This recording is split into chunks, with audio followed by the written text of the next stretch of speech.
Good afternoon, everybody. Good afternoon. Joy to be here and to see you this afternoon. To those whom I did not see, I want to say Happy New Year. Everybody's looking nice and dandy. I trust that you're feeling better than how you look. I want to thank you, Pastor Ray, for Pastor Edwards, for such succinct yet appropriate message. What do you say? Yeah. I am getting the feeling that Tortola has the most gifted preachers. Yeah. Are you getting that feeling? Yeah. I think you got more than your fair share. Conference has been more than generous. I really celebrate the profound thoughts and engagement and the energy of those who are part of the pastoral team. I want to thank those from Corday for their hospitality. I enjoyed the service this morning. It was a high day in the Lord. And indeed, I did have a sumptuous South meal at the Donophans. And I love Corday. Well, I won't take much more of your time. I want to honor the fact that you did make some time to come. And as was promised last evening, we are going to allow you to engage in some dialogue. Because what I'm really hoping is that this will not merely be an occasion where we again theorize and basically toy with concepts, but that the concepts that we share and we agree upon will so profoundly resonate with us that they will find implementation in how we do church. What do you say? Amen. So I'm really hoping that you are taking the data and that you will assimilate it and transfer it into some of the activities and the projections that you will toil upon. So for those of you who are coming for the first time, our conversation this weekend is essentially on creative ways on growing the church. And we agreed last night that lots have been happening around the North Caribbean Conference relative to church growth and reaping events. But there is a measure of honesty and transparency that we want to make. And that is, in the presence of all that we have done, we are admitting and agreeing that there still needs to be a sense of revitalization. Are we there together? As we do things. As I go around, I hear members say, Pastor, we're doing the tent again. And some talk about being tired and a bit weary with the tent method. We want to broaden the conversation and to bring to how we do things other options that are credible and sustainable, so that the church indeed can have a natural process. Did I say process? The church can undergo a natural process of continually expanding and enlarging the circle of membership. Would you say that? Yeah. So last night we discovered in this conversation of growing the church that there are three critical areas. Area number one that we discovered is that the leadership of the church, the pastoral presence, inclusive of the one designed and appropriated by the conference, and those in the church who have the pastoral gift and are part of the pastoral team, that they themselves must have a certain disposition. They must have a certain appetite. They must have a certain attitude towards evangelism, which will then color and influence what the rest of the members do. Are we here together? So that's point number one. So we agreed last night that the pastors and those on the leadership team must lead in evangelism. Must not only lead in evangelism, the pastors and those in the pastoral team and those who are part of the core leadership of the church, stay with me now, watch me now, the pastor, those who are part of the core leadership team of the church, must possess a certain attitude a certain disposition, must exert a certain positive disposition when it comes to evangelism, so as to take the larger percentage of the church with them. So the pastor must not only lead evangelism, he must live evangelism. Are we there together? The elder must not only lead evangelism, he must live evangelism. Are we there together? Beautiful. And then we talk about the need for the church to have evangelism infused in its DNA. We discovered last night that when we speak of DNA, we are talking about the basic fundamental composite of the organism. And we have agreed that though the church operates with organizational principles, the church is essentially an organism. The church is alive. The church is living. The church is breathing. And so there is no status quo in terms of the church. The church is either experiencing greater health, growing towards maturity, or the church is plummeting. You cannot safely say that the church is at a stage, it is neither moving nor dying. A church that is plateaued is a church that is on the verge of plummeting or dying. I want my church to grow. What about you? I love this Seventh-day Adventist church, and I thank God for the opportunity He gave me to be exposed to the church. I am confident that this church possesses the truth for these times, as affirmed by our lesson that we're moving into in this quarter. What do you say? But as we toy with the concepts and live and anticipate the great parousia, we must decide that we must possess a spirit that is amenable to taking great risks. We must take great risks. Take great risks. I don't like how this one sounds. You don't like it? Thank you. Thank you. So yes, we are to take great risks. Great risks. We must be amenable to taking great risks.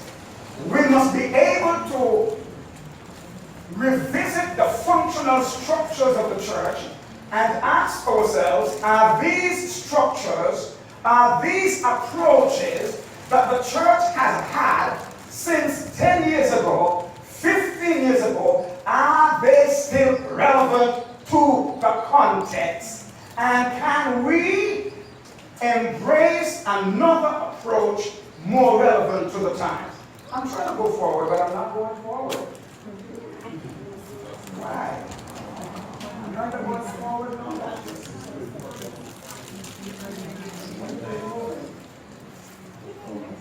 Okay.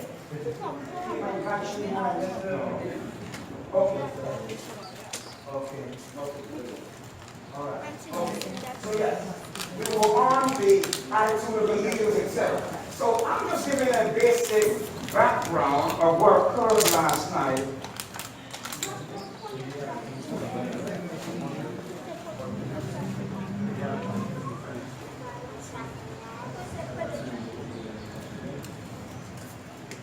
Okay. All right. Are you still singing? All right. Beautiful. So, what I want to spend a little bit more time on is the concept of having evangelism infused into the DNA of the church. Are we together, somebody? Are we together? So when we talk about the DNA, we're talking about doing church so that evangelism moves with a degree of intentionality, and that naturally everything that the church does pulsates around evangelism, breeds evangelism, and we can anticipate through the process and accession in the church's membership. Are we there, somebody? Have I made it a little bit more clear? So if we're going to have evangelism infused in the DNA of the church, so that evangelism does not merely become a reaping event scheduled on the church's calendar, but that whether we have crusades or revivals or no crusades and revivals, the churches are still experiencing numerical growth. Are you with somebody? Yes. That's the type of disposition and the type of attitude and aptitude that we are hoping that the church will have, and the type of climate that the church will have. So, for the church to have that DNA infused with evangelism, critical, as we've said, is the leaders. The pastor must be driven in the area of evangelism. The pastor must not only do public evangelism, the pastor must do personal evangelism. So must the elders. Are we here together?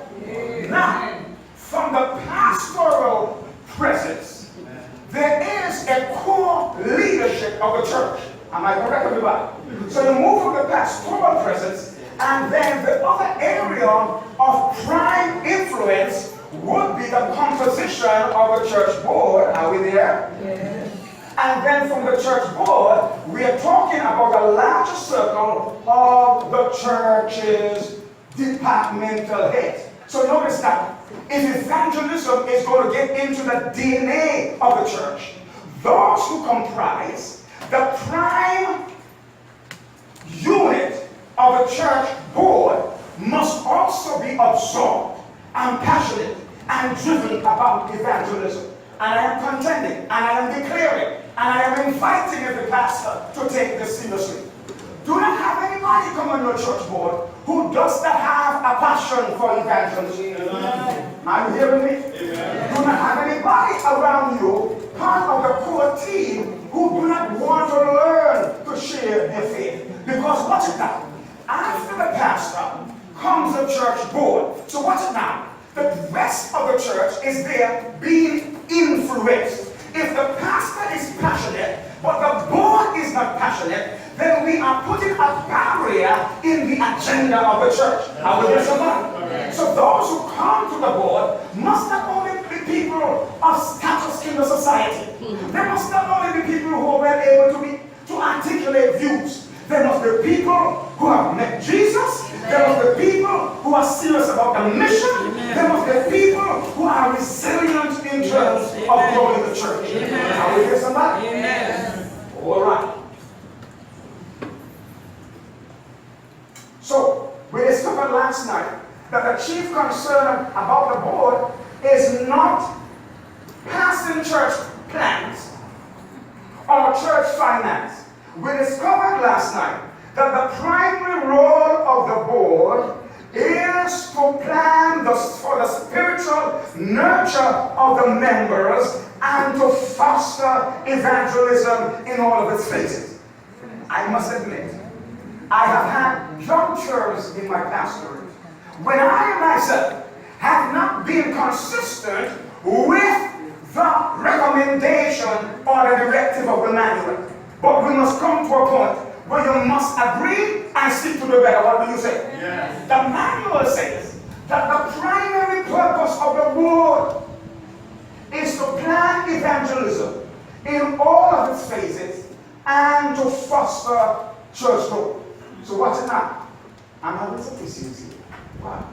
Okay. Let's move on quick. Okay. So you saw that last night, the primary function. It is therefore also the primary function of the board, which serves as the chief committee of the church. Watch it, everybody. When the church board devotes its first interest and highest energies to involving every member in proclaiming the good news and making disciples, guess what will happen? Most problems are alleviated or prevented, and a strong, positive influence is met in the spiritual life and growth of the members. Are we there, somebody? If you want a church without divisiveness, and members bickering over senseless trivialities and trifling set the church to work. What do you say? Keep them focused in evangelism. Then the work of ministry will become more exciting. So, this afternoon, I want to suggest two more things. After you've had a church board that is composed of persons who are animated, excited, driven about evangelism, you must do, leader, watch it now, leader, do a self-examination every 30 days. The good thing about it is that the structure of the church allows for the pastor to have an engagement with the church board at least once a month. What do you say? What do you say? At least once a month. So watch it now, pastor. When you meet with your board and your people, allow, or even in the church, allow for some moments of inspiration. This is the church. Take time for storytelling. Let members show how they have been engaging in evangelism. And especially during our 10 minutes feature. Our 10 minutes feature needs not always be done by the personal ministries leader. The personal ministries leader may creatively invite members or ministries to share what they have been doing. Interview individuals, did I say interview? Interview individuals on a systematic basis so that they can declare and disclose what they have been doing so that the spirit and the culture of evangelism is maintained in the church. Then here's another one. Here's another one. Accountability. When you meet with your church board, ask the members of the church board, how have you been sharing your faith? Where have you been reaching? Give ministries an opportunity to report on the church board as to their level of engagement. Notice what I am doing here. Every opportunity that is allowed me as a preacher and as a pastor, I am inviting a conversation on what? Evangelism. Before I get into agenda items about finance and repairs and calendar planning, I am inviting persons and department to share and to report. I work with somebody. It is to convey the idea that pastor is serious. He wants it to be sustained. There must be a culture in the church as opposed to moments merely of reading. Are we there? Yes. Then there must be ongoing learning. And again, I want to salute and applaud and almost dance to the fact that we are having this dialogue this weekend. I am contending that the best thing a pastor can do is to arrange moments and sessions like these. It is not the sermonizing that is the greatest job of the pastor. The Bible says that the pastor is supposed to be an equiper, an ennobler, and an empowerer of the people. Are you hearing me? Yes. Are you hearing me? Yes. So if the pastor is a good preacher, by the end of his tenure, the district should have better preachers. Not when I leave the district, they are looking for a preacher. Because I love preaching, I should have born more preachers. So even while the church is awaiting a pastor, because preaching was my gift, I allowed the members to be equipped. Are you with me, somebody? Are you with me, somebody? If management is my gift as a pastor, I should have more people who are able to lead and manage the church. Because my primary task as a pastor is to enable, empower, and equip the members to do the work of ministry. Are you with me, somebody? So what's it now? We've got to take opportunities and allow the members opportunities to continually learn. So watch it now. Every church board meeting should have a segment in it for general education. Are you with me? Yes. It may be a 4 minutes, a 5 minutes, but there should be a general education, because the church board is the composite of your prime players. Are we there? Yes. These are the ones who will influence the rest of the church. So what will it be, Pastor? Is it the area of evangelism? Is it the area of church manual and polity and church governance? But because my role for this occasion is evangelism, I am advocating that there even be a nugget of continuing education relative to evangelism. Are we there? Yes. So that what you do, education is not only had at an officers' meeting, but education is had at various posits and outdoors during the year. Then it invites planning. And that's what we're going to come to this afternoon. If the church is going to grow, the pastor must not only be obsessed about it, the board must not only be into it, there must be intentional, strategic, long-term planning. And the church must agree upon some systems that are appropriate and resonate and viable for the church. Are we there?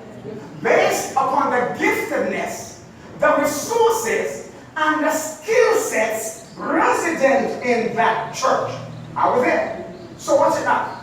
Because every church has its own personality, and because every church varies in its strength, the manner in which Church A approaches evangelism and the approaches it adopts may be radically different from the other church that is in the district. Yes. Are we there? Yes. So the pastor and the elders must be broad-minded enough and appreciate and salute the degree of differences in the district. Then, if the church is going to grow, you must be willing to try things you have never tried before. Yes. You've got to be innovative.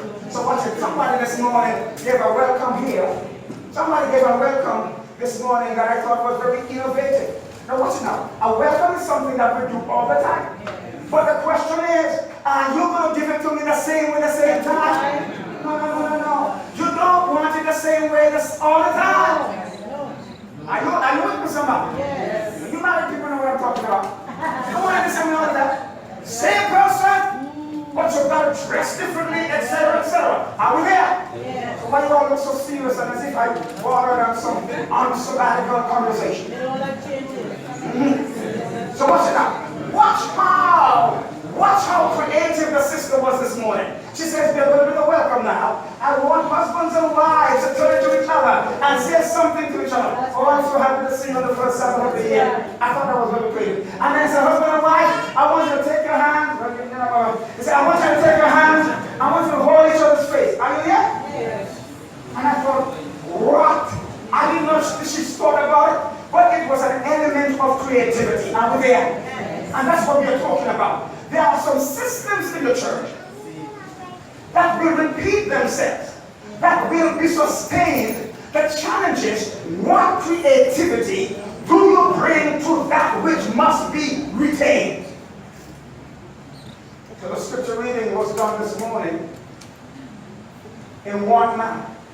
The question is, are there other areas in which the scripture reading can be done? Shall we forever, until Jesus comes, say, listen as I read, or read responsibly? Can the women read one time? Can the men? I don't know, I'm myself a child.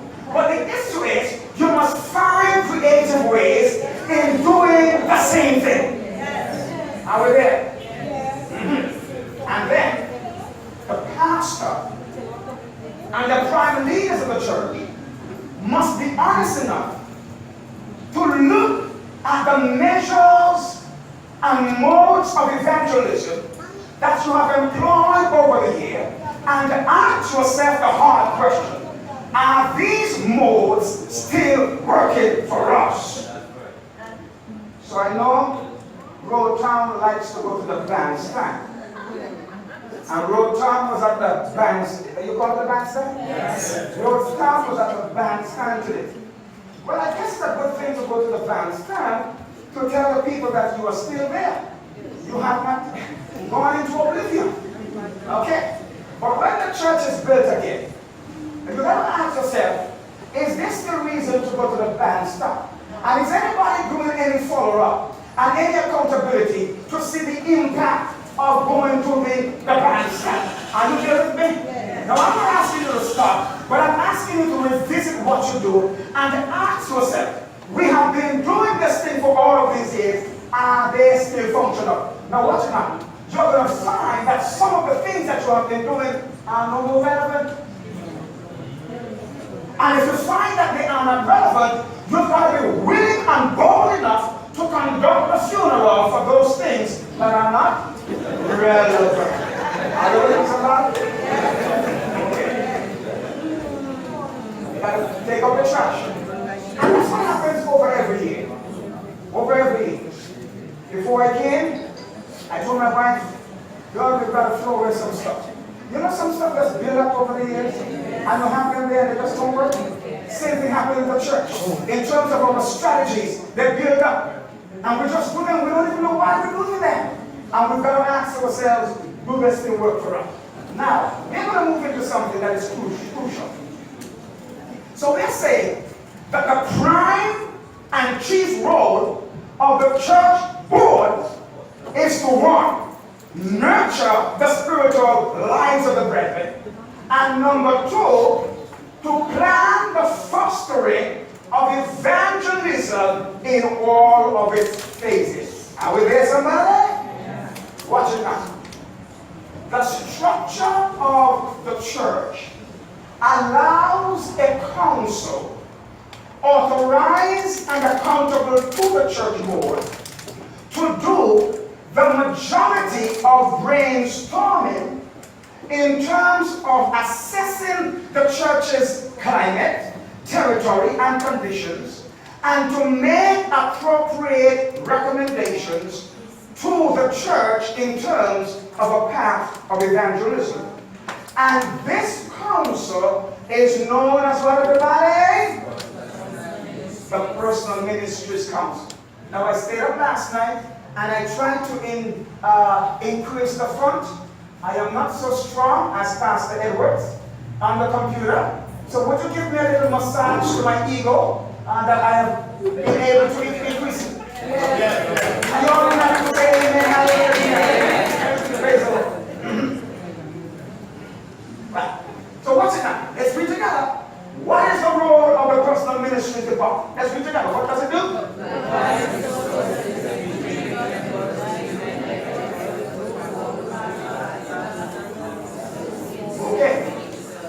Okay. So it provides resources and it trains. It provides what, everybody? Resources, and it does also what? It provides resources and it does what? It trains. It provides resources and it does what? It trains. When did we get the idea that the primary role of the personal ministries is to do almost singularly the work of evangelism? The primary task is for it to provide the resources and training opportunities for the department leaders and the rest of the church to do what? Evangelism. Okay, let's move forward. Let's read again. What does it say?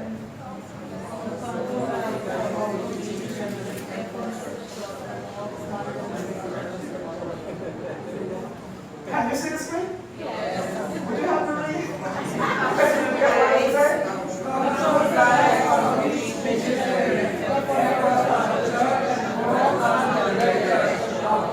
Okay, so watch it now. We discover that the council provides resources, one.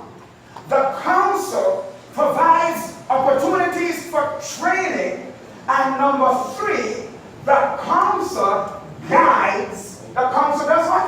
Guides. The council guides the efforts of the church in terms of outreach. So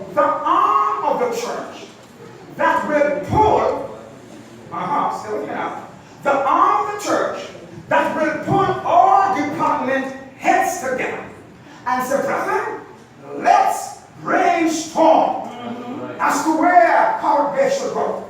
In the next 5 years for evangelism is what? The Personal Ministries Council. So the question is, who are the members of the council? Let's read together. The council does what? The council.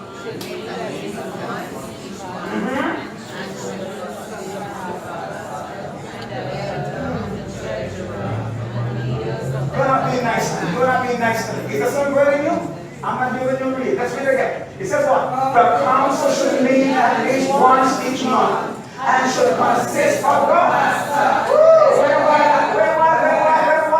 And should consist of the what? Did I hear you say pastor? Did I hear you say pastor? Why the pastor? Because revitalization of evangelism must have a pastor who leads evangelism and lives evangelism. Are you with me? Are you with me? There are some ministries in the church where the pastor has to be more engaged with, has to live his life with. And one of such ministry is the Personal Ministries Committee. Are you there? Watch it now. Who is the Personal Ministries Committee? An elder, the treasurer, the who? And the leaders of what? And what else? Now let me tell you my struggle in the past. Sometimes an elder is the Personal Ministries leader. So the church reasons, well, the elder is already on the committee. No. When an elder serves as a leader, it does not compensate, replace, or fill the need for an elder to be there to represent the board of elders. Are we there? Are we there? Okay. Now, in some churches, the church treasurer only gives attention to treasury matters and finance committee. The church manual says that the treasurer is on it. All department heads are also on the council. Let's read again. Help me read somebody. What does it say? So the council has a leader, and the council has assistants, and what? A secretary. Now, the leader trains and directs members in outreach, service, and the leader also does what? Chairs the Personal Ministries Council. The leader reports to the church in a monthly outreach, Sabbath service, and business meeting about the total missionary activities. And what Sabbath of the month is this done, everybody? Do you still do it on the first Sabbath? Please remember that the Caribbean Union and the North Caribbean Conference 2 years ago re-endorsed and validated this old-fashioned behavior of the church, where the first Sabbath of the month is dedicated to what? To evangelism. Now, it does not mean that every first Sabbath it has to be the Personal Ministries leader. It means whomever occupies the pulpit must give attention to what? The evangelism structure of the church. I'm hearing you somebody. Okay. I'm coming to something. I'm coming to something. Now, so, okay, let's see if we can back. Can I get a reverse? Okay.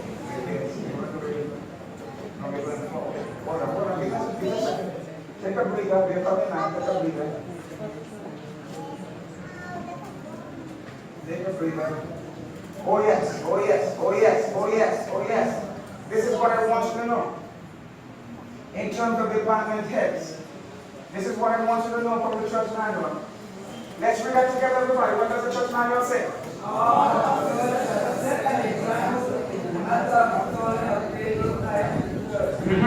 Anyone who claims to send a letter shall not be elected in church office. Amen.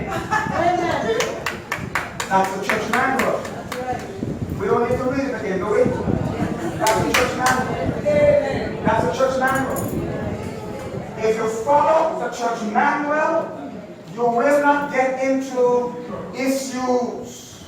As a leader, follow the church manual. Now, we're going to look quickly into some issues.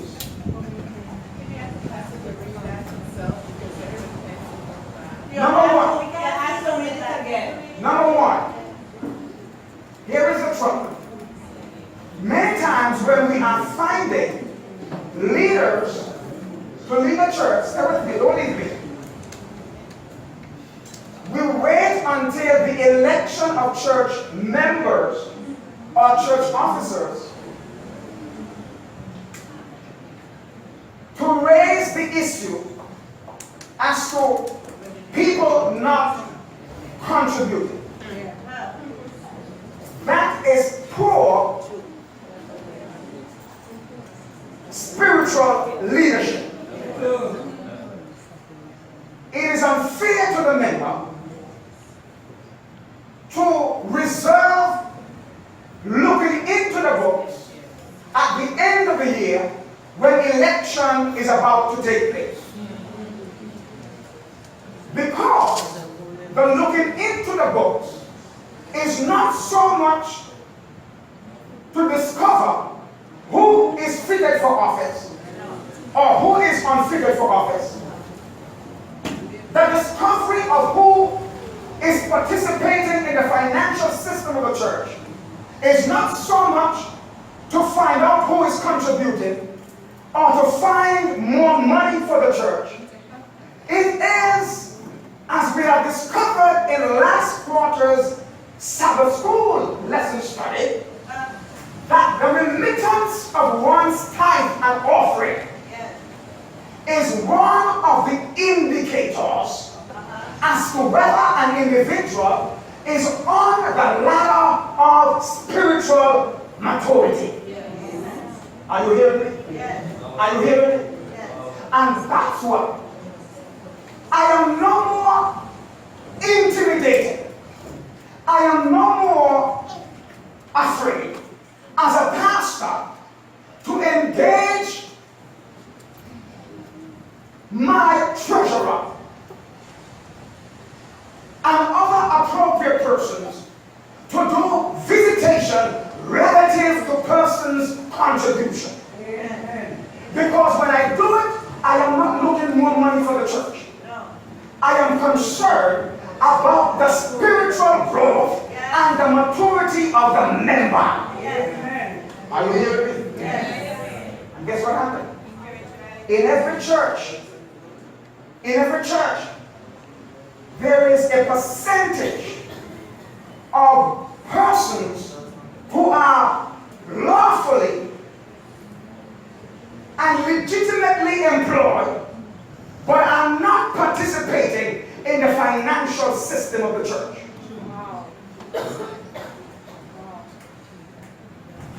So guess what? I must position the spiritual growth of the church in an incremental manner. Are you there with me, preacher? Incrementally, I must seek to grow my church. So what's it now? If I discover that in 2019, only 55% of my church members who are gainfully employed are contributing, because every year I want to take my church higher on the ladder of spirituality, I must also project for it to be reflected in the financial contribution. Are you with me, somebody? Yes. Praise the Lord. Praise the Lord. Praise the Lord. So we are going to do some homework now. Pastors, assistants, I wish that you could have caucus as church boards, churches. But tomorrow night you will do that. Tomorrow night you will sit as churches. But as for now, let's see if we can form 7 groups. 7 groups. And I'm going to give you some assignment. You need to get a leader who is willing to come to the front and talk. And pastors, you're going to give up this document here. This one here. Increasing effective, yes. Okay. Oh, this is what is going to happen. This is what is going to happen. Listen up carefully now. We have identified that ultimately the church board is to foster evangelism. However, the manual says that there is a committee that works in the interest and on behalf of the board and is accountable to the board, and is the committee that does all of the brain work and the strategizing and the long-term planning, and then submits it to the board. And that board is the what? That council is the what? Okay, beautiful. Here is the challenge around the conference. We have church election, somebody is elected, and after the first quarter, nothing is happening. Why? Because the person cannot get the committee off. There are leaders who are leading committees, but do not possess the basic skill sets in conducting committee meetings. So people are flustered and angry because the leader does not conduct meetings that make sense, and the ministry cannot go any place. Am I talking to myself? All right. So for this exercise, we are going to go over some basic principles in conducting committee meetings. If the personal ministries council is to thrive and accomplish its agenda, it must be executed with excellence. Are you there? Okay. So I'm going to give each group a portion to discuss. Okay. So look at your sheet now. And group number one, I'm going to give you from the beginning right up to types of functions of committees. Okay? Did you get that? Group number two, Mr. Philip, you're going to deal with the mission of the church. Okay? Group number three, you're going to deal with preparing for the committee. All right? No. Group number two, sorry, you're going to deal with the mission of the church and preparing for committee. Okay? Group number two. Group number three, you're going to deal with the functions of the chairperson. Number three. Number four, you're or the secretary. Number five, you're going to deal with the duties of committee members. Okay? So turn over, and you're going to see the subheading, the function of committee members. Okay. And group number six, you're going to deal with appropriate rules of order. Okay? And group number seven, you're going to deal with objective problem solving. All right? So what you're going to do, you are going to share the information with your group. You are going to extract from your information the basic ideas and principles that the personal ministry's leader must be aware of and must comply to in the effective management and leadership of his or her committee. Are you there? Am I clear, everybody? So you're going to share your portion with your committee, and then you are going to take note of the basic ideas coming from your section, which you're going to share with the rest of us. So when you come to us, you're going to give us in point form what are the basic ideas in your section. Are we there? Are we there, everybody? So what time do we have now? What time do we have now? Okay. Okay. I will give you 10 minutes to do so. I'll kindly begin now.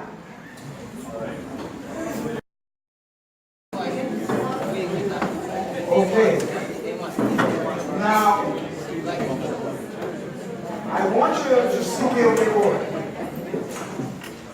The conference is transitioning from evangelism being a mere reaping event Everybody understand what I mean by reaping, isn't it? Yes. Being merely done when a crusade is called. We want the church to have a culture, a behavior. And if it's going to have a culture and a behavior, lots of what ministries do from week to week will determine whether we are at the right behavior. But to get ministries to lead such type of behavior, some fundamentals in ministry conduct must be done right. And one is how the department head leads effectively and efficiently his or her department. Understand tonight that the Seventh-day Adventist Church is a church led by committees with a representative form of government.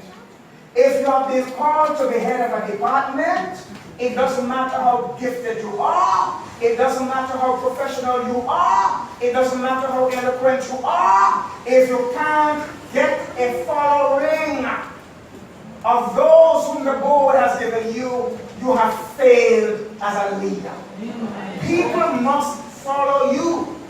If people are not following you, you are merely occupying the position, but not leading. Are we there? So we want to ensure that everybody gets the basics. I have given to the church clerks and to the pastor. I am ultimately hoping that you will get the link. You may download it yourself, or if you want a hard copy, you may ask the pastor or the church clerk. Or listen up. We are using the personal ministries leader as the example, but the information that will be dispersed is appropriate for any department head in conducting the meeting. So what you're going to do, come forward, brother. You're going to tell us your area, and you're going to tell us the main points that the leader must be mindful of as he or she leads an effective ministry. Listen up clearly. Carefully.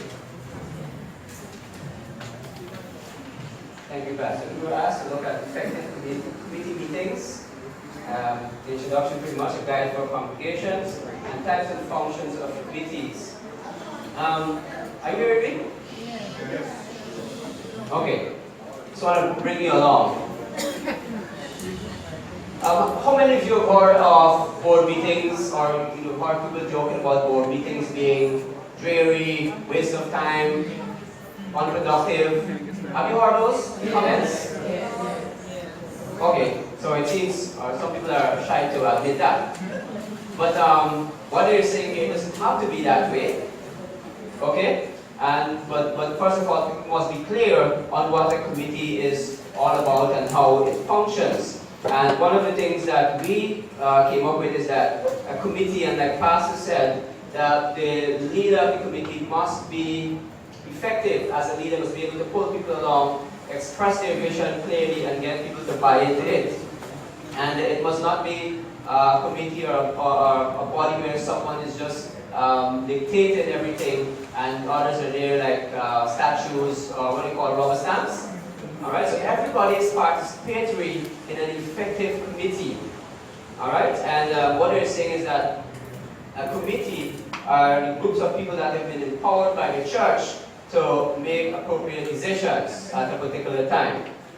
Alright, so as we move along into the types and functions of committees, we found that there were two really large and formal committees, and personal ministry falls under the small committees, which is more informal. In fact, we had large, which was formal, and the small committees, which are informal. Large would be like a board. Alright, and some example purposes of the committee, like we mentioned here, one of them is to study or investigate a matter. The other is a committee may be asked to investigate and make recommendation with respect to an issue, and a committee may be established to take specific actions. And one of the examples was, of course, personal ministries about evangelism. We talked about the first one, where to study and investigate a matter. One of the examples could be one to find a way might be more effective to carry out an evangelistical mission. All right, so we might think of an area where we think that is most needed, and then we would want to decipher what might be an effective method of going into a particular area, not just going with 2 loudspeakers and talking and making a lot of noise in the community, but what are more effective ways of reaching the people directly. And the final one, to take specific actions, which is pretty much what I said. We formed the various, identify the various people who will do what at a particular time to carry out the mission. Thank you. Amen. Just amen for our brother. So essentially, he is reporting that a committee has 3 purposes. Your committee may just be a short-lived committee that is to investigate a matter. You may have a committee that is also assigned to make a recommendation, and you have some committees that are long-standing that are just there living on for several months and there to perform a specific action. So that one represents more what happens in the church, because you are sometimes elected for a year and some for 2 years. But one of the great things he makes is that the committee leader is not a dictator. This is not an autocracy. This is a democratic behavior. Are you there? So if a leader says, I almost said to them with the rest of you. But if a leader says, well, forget the rest of you. I can do it myself.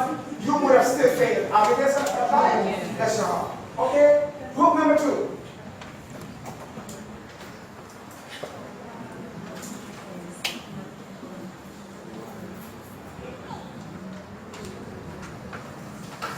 Okay, our group was tasked with looking at the mission of the church and preparing for the committee. And we took it for granted or understood that the church has a mission. That's why it exists. And we have a vision. We have a mission and vision statement and that kind of stuff. Okay? However, when it comes to the different programs within the church, they basically should all be towing the line of this mission and vision of the church. So whatever these programs are, and especially with evangelism, okay, all these programs should basically be geared towards evangelism one way or another. And evangelism doesn't necessarily have to be reaching out to somebody out there. Because we have problems in several churches as well. And so some programs will be geared towards dealing with issues within the church, and others more on the outreach side of it.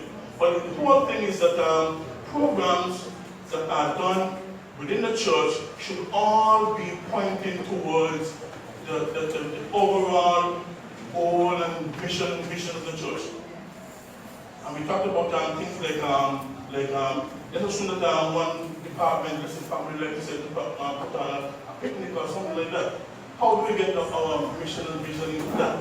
Sure, we can basically go, then one can mention that we can make sure that our department out there in the public says a whole lot about us, the kind of food that we have, and we will behave ourselves, and our behavior. All this is a witness, and this in itself is from evangelism. So basically, anything that we do, we can basically draw evangelism out of it, and that's basically the main mission of the church. Okay,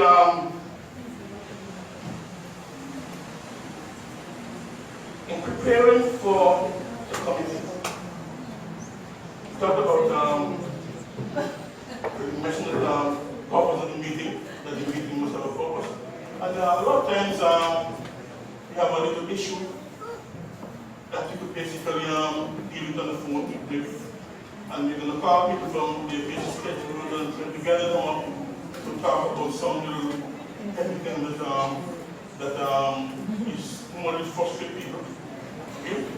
So basically, basically, what he's saying is that there must be a real purpose. If you're going to bring people together in a committee, you must have something substantial to talk about, something important that is geared towards the overall goal and mission of the church. Okay? Also talk about the agenda, carefully prepared agenda, written agenda. Again, I've been to many meetings, mostly at work, where you get an agenda. If you look at the agenda and you will, okay, we're talk about this. But I mean, you would like to discuss more about that, but it's not really, you're not prepared to deal with it. Okay? So what I'm saying is that suggestions for like, you can actually get people, members. We use WhatsApp, we use all sorts of social media nowadays, and get members to, okay, we're having a meeting next couple of weeks, it's a scheduled meeting, and what items do you want on the agenda? So everybody have an opportunity to submit something. You're not able to do everything, but basically everybody gets a chance. When you come to the meeting, you know we're going to be discussing something that you have an interest in. Okay? And that sort of gives you some incentive to want to be there as well. So the agenda should be not just the leader come up with some bunch of stuff and now we're trying to sell it to the rest of the committee. Then also look at give prior information. Okay? Notify members about what they're going to discuss. Okay? So in other words, we're going to have a meeting next couple of weeks, and this is going to be part of what they're going to be discussing. You need to know because sometimes you need to have some background work in preparation for this meeting. So basically, it gives you a better idea of how to get yourself organized. So when you come to the meeting, you not only come to absorb things, but you also come to contribute something to the meeting as well. That's a awesome summary. Would you say amen to Brother Philip? Okay. Are you getting it, Brethren? Are you getting it? Okay, we're going to put some more information and make it available to you. You made an important point, but I wanted to rub it in. I want it to be understood. The document says, and this is an official organ of the Seventh-day Adventist Church, it comes from ministry material. It says, unless our committees contribute in some way to fulfilling of the mission of the church, they should not meet.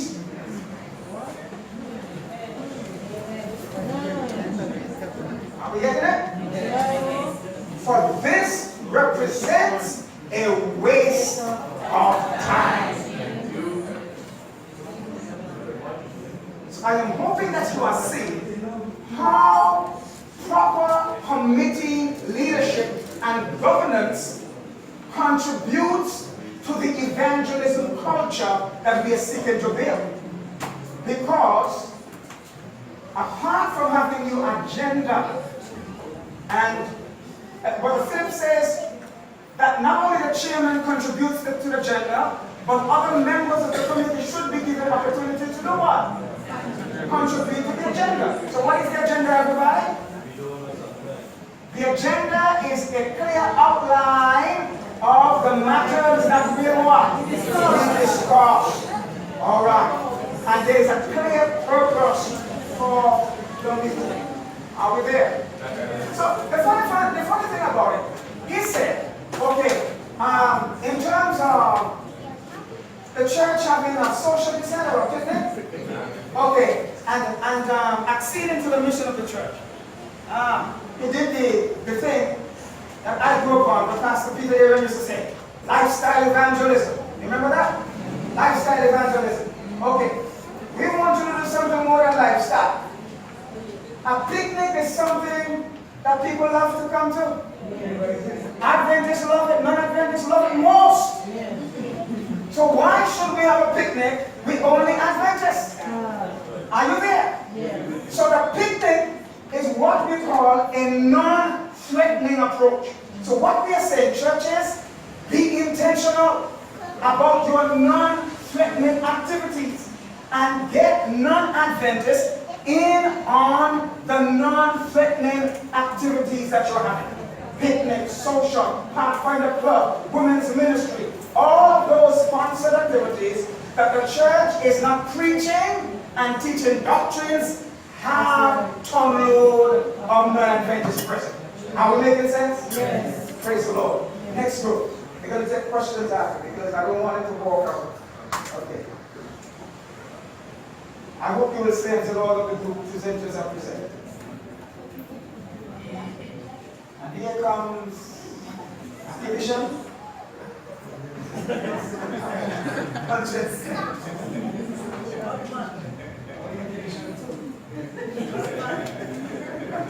Good afternoon, brethren. My group was tasked with the functions of the chairperson. And my group is going to help out, all right? The functions of the chairperson must, number one, be responsible. He has the complete control and responsibility for this meeting to be done decently and in order. He should also, or she should also know the issues that are to be discussed. You don't come to the meeting as a chair and don't have an agenda. And picking on everybody for, what do you think we should do? What's the No. It should be organized. You should have an agenda. You should be well acquainted with your discussion, with what you want to discuss, and how you are going to go about it. And you should take control of the meeting. You should encourage, the chairperson should encourage discussion on every side of this. Not just his, not just my issue or your issue. It should be addressed completely. Something I would like to say about the chairperson though. I should hope that all our chairs are spiritually minded and that they allow themselves or they are guarded by the Holy Spirit of God. We should be truthful, we should be honest, we should be mature. There is a quote I would like to read that I don't know if anybody know about it or if it ever happened on your church show or on any of your shows. The chairperson carefully. The chairperson should be like Jesus, a servant leader, responsible for conducting, coordinating, and knowing the issues, encourage discussions, and the chairperson should also should articulate a clear and a clear summary on every issue to be discussed. And finally, they must be cautious, they must be in control, and at the end of the meeting, they should have made sure that the responsibilities for the implementation of the action have been assigned. All right? Beautiful, beautiful. Put your hands together. Beautiful. One more, what's the one more? I believe my sister forgot to mention the one where the chairperson will transfer his seat to another member while we discuss a matter that is not understood, because we have clear information on that. And I'm not sure if that happens in our congregation. I didn't hear. I want to thank you.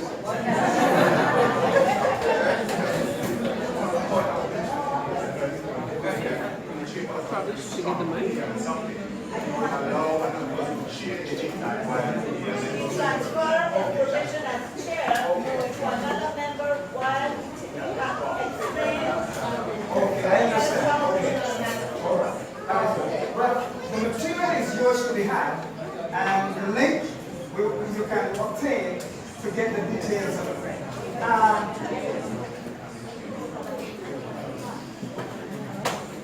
One interesting thing that always happens is that on boards, people say, Mr. Chair, I beg to move. Do you all understand what I'm talking about? Huh? I beg to move. Nobody has to beg to move. As a member of the committee, it is your right to move. So you simply say, Mr. Chair, I move. Okay? I move. And then the chair brings a recommendation to the committee, but you are not in agreement with it, so nobody wants to second the motion. Well, the document says that if you second the motion, seconding the motion does not mean that you are in favor of the motion. Seconding the motion simply says, Mr. Chair, I want this motion to be further discussed. So for the motion, for it to become a vote, somebody must first do what? Move. Then somebody must do what? Second it. Now you can second it and be totally against it. But it simply says it is coming to the floor and then it is put to the floor. Now guess what happened? After the committee has thoroughly discussed and they have made a decision, unlike the stance that you have, what should be your attitude? Should you participate or not participate? If the committee makes a decision and you are not in favor of that vote, what should be your disposition and attitude? Then becomes your position. You have to support it.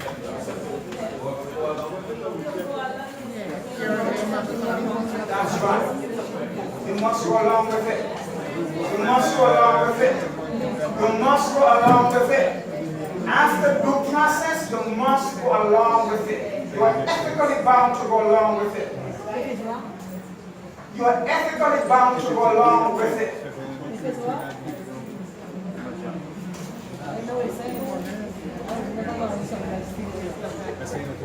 And as long, and I'm not even going to bother with that, because most of what we vote are not moral issues or theological issues, generally are position issues and action issues.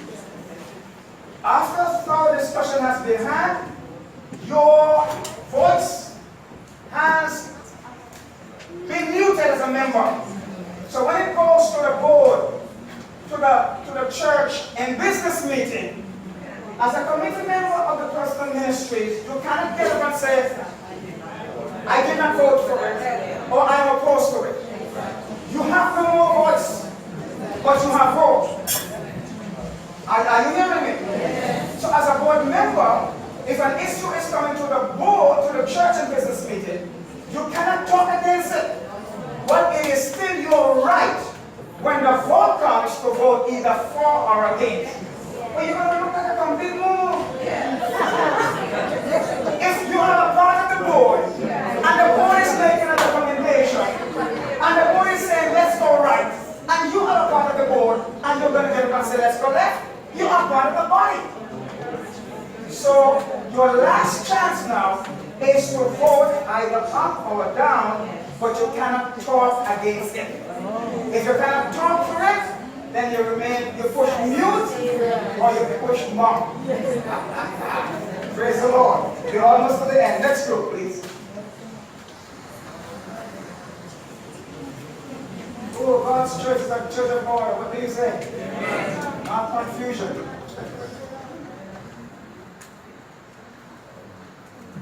Okay, this group had the responsibility of discussing the functions of the clerk or secretary.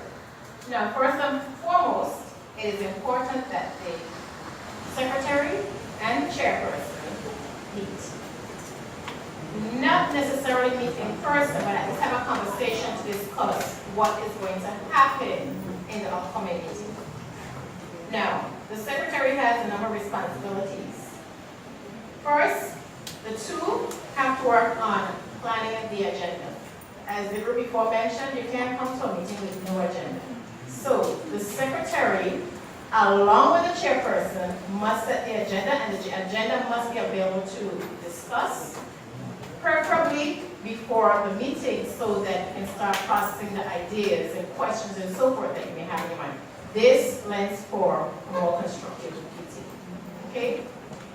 Now, the chairperson and the secretary also has to agree on the date, the time, the location, and other logistics for the meeting.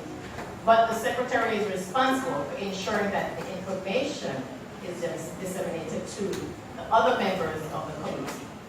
All right? So the two agree, but the secretary then has to pass that information on.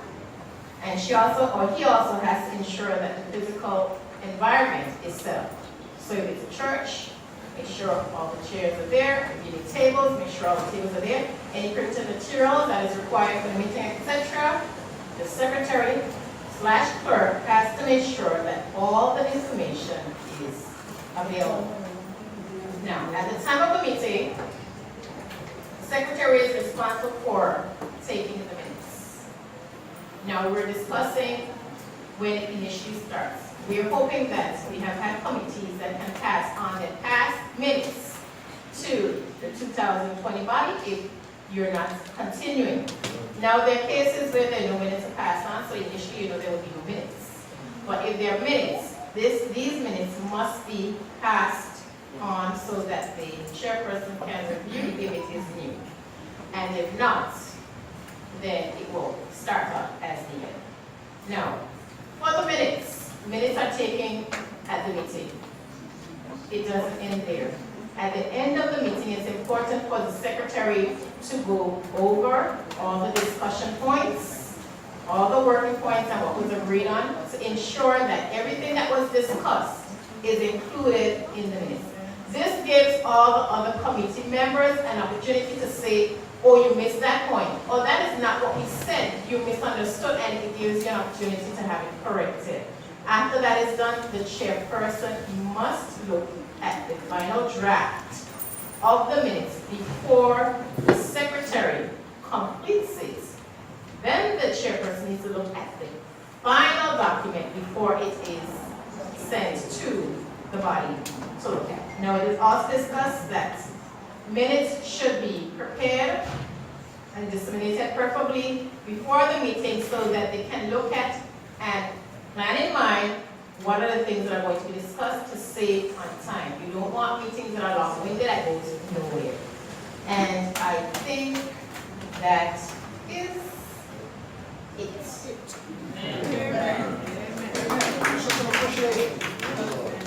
Okay, thank you so much. Now, please understand that your minute recording is not a reiteration of all of the discussion and who said that and who voted for what. Your minutes is a report on the action taken. So your minutes should say voted to, voted to, voted to.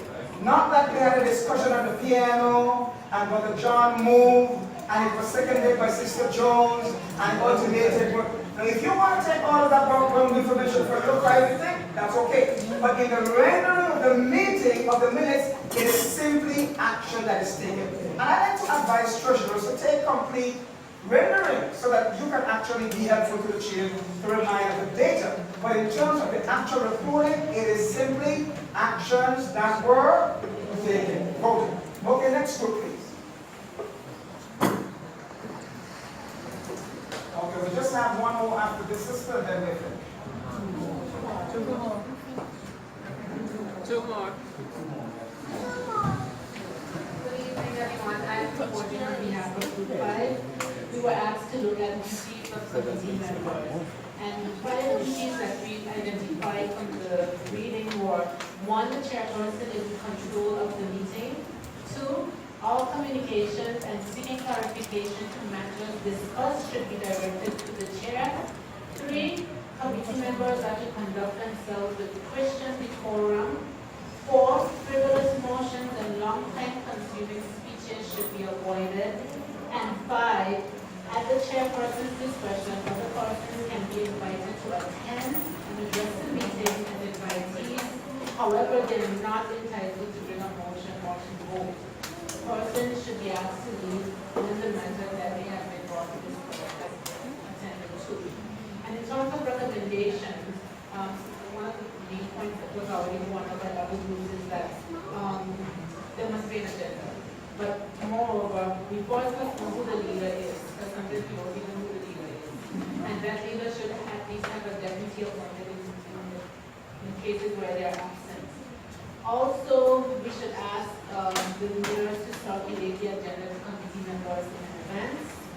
And meetings should be conducted in accordance with the rules discussed previously. And finally, discussions of matters should be time bound. So therefore, if you have 5 or 10 agenda matters, you should feel like you're discussing a matter for 10 minutes or 5 minutes, etc. So those are the main points that go across. So you said that the chairman is what? In control of the meeting? What do you mean by that? Meaning that they're the ones that are controlling the discussions, and anything to be addressed should be sent to the chair and not to each other. Alright, so controlling the meeting does not intimate, suggest that you have an authority to dominate, dictate, and to control people. Your control of the meeting is to ensure that you comport, you match up with Robert's Rule of Order and the rules of leading the meeting. Not that your opinion is most important and supersede everybody else's contribution. So as chair, you are the facilitator of the meeting. Are we there? You are not the controller of the meeting. So it is also good for you to establish the time the meeting is going to begin and the time that the meeting should end. And if you reach to a time when you agree that the meeting should end, as chair you have no more authority to proceed without the consent of the body. Are we going somewhere? Okay, come my brother.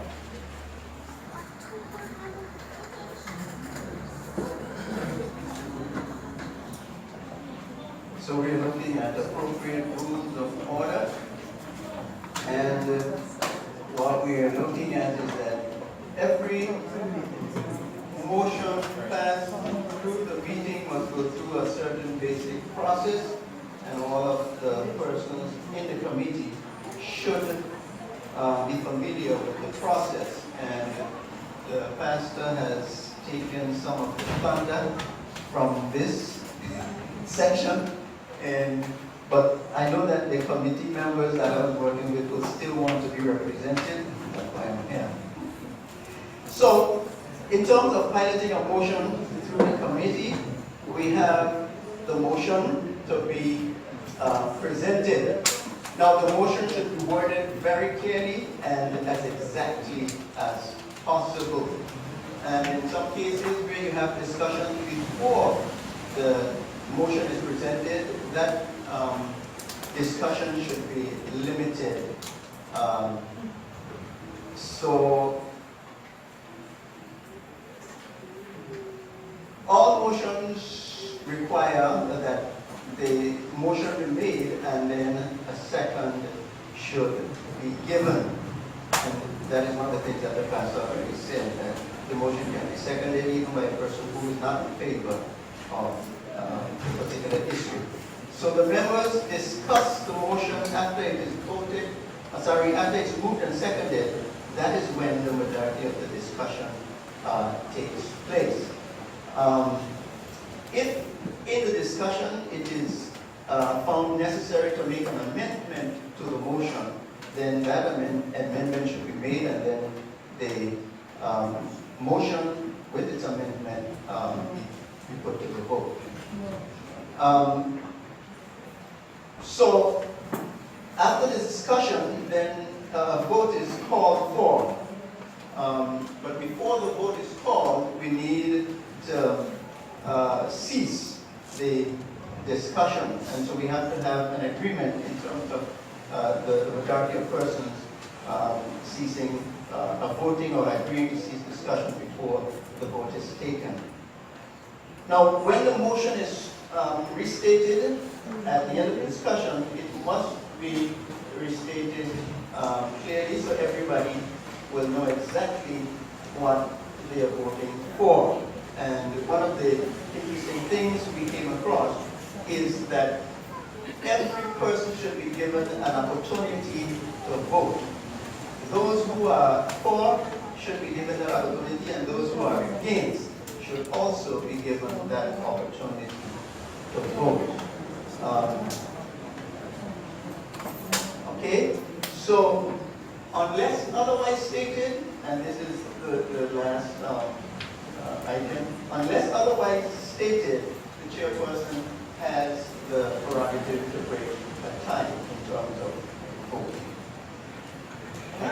What's up?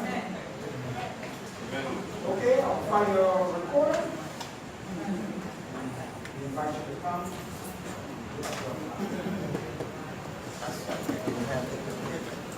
Our situation was subjective problem solving.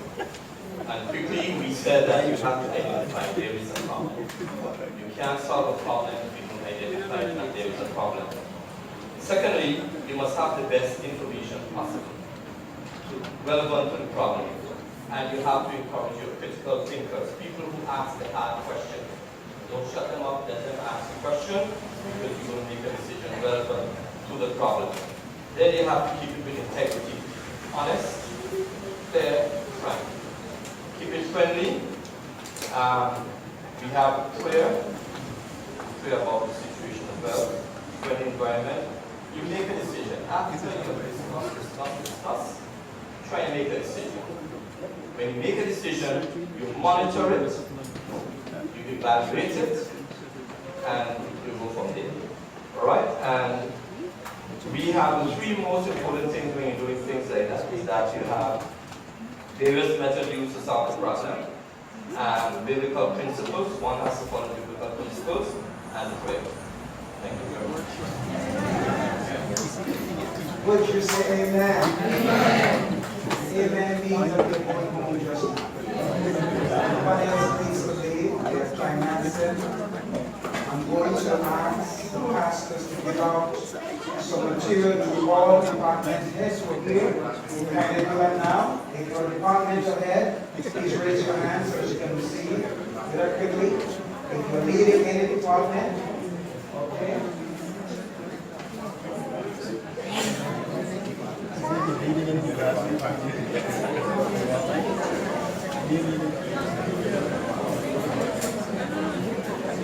All right.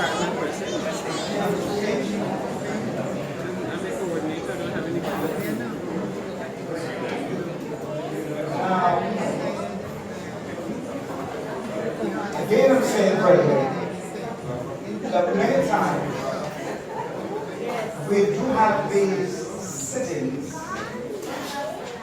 and the conversation is an academic exercise. And when the director leaves, things go back to normal. We're coming to the end of the day. I want you to hear my final remarks. Let's see tomorrow night we meet here, we meet in Street Dental. It is, what time do we start? Okay, at 6. 6. So please do your washing at 6 o'clock in the morning. If you need to cook at 6. Clean your house at 6. Take care of your husband at 6. So we can be there for 6 p.m. Okay, here are my final remarks. Number 1.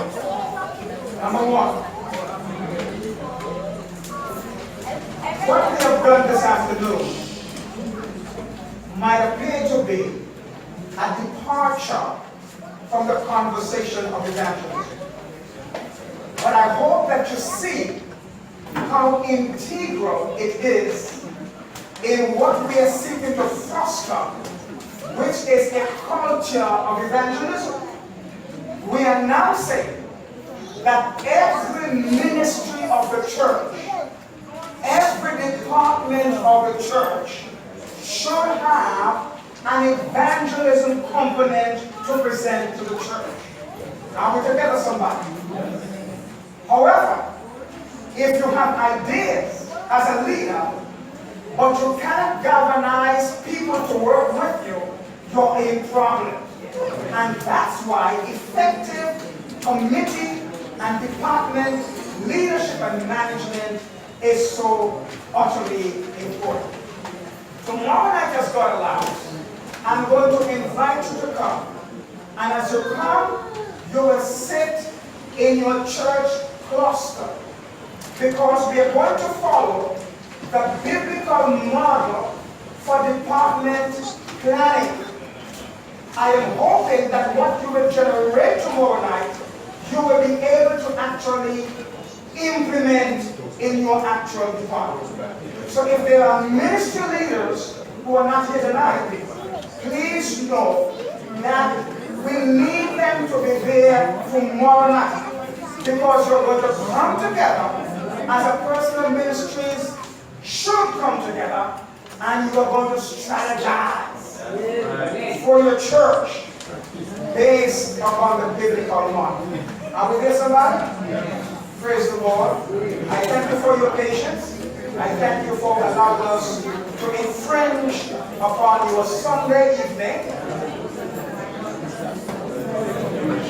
Upon your Sunday evening. At this time, I'd like to call on Pastor Webster as he makes a closing statement and in prayer.